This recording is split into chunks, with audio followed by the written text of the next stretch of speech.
Pamirsa antarnyane pemargin arus mudik dados perhatian utama saking Polda Bali di sejeroning icenin ayah-ayahan pinih becik majeng krama Bali sane pacang margiang Idul Fitri.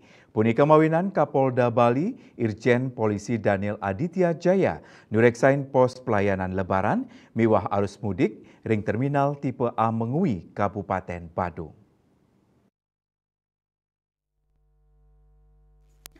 Kesarengin sawetara pejabat utama Polda Bali, Kapolda nureksain kuentenan pos pelayanan lebaran miwah arus mudik ring terminal tipe A Mengui Kabupaten Badung.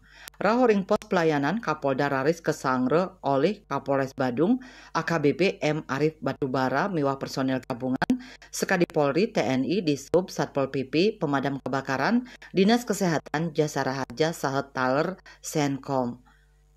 Kabid Humas Polda Bali Kombes Polisi Arya Sandi Mausang, pengerau Kapolda Bali ke Terminal Mengui Antuk Mas Cikayang, pamidabdab, saking personil Polri sanding laksanayang pengamanan arus mudik. Kapolda langsung membaos nganggen HT Hendi Tolki, sane kantun laksanayang patroli ring wewidangan Canggu Badung, nenten wantah nureksain ngelintangin HT, Kapolda taler nureksain langsung kahanan arus lalu lintas ring wewidangan Badung ngelintangin CCTV.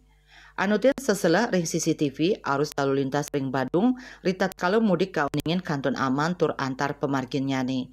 Kapolda ngaptiang majang Kapolres Badung mangdani rajek laksanayang sosialisasi yening wenten rekayasa lalu lintas. Selanturnya nih Kabid Humas ngaptiang majang para pemudik mangdani yatna ring marki tur urati ring napi sane kebakte mangdani nenten dados korban kriminalitas. Tim Liputan Bali TV.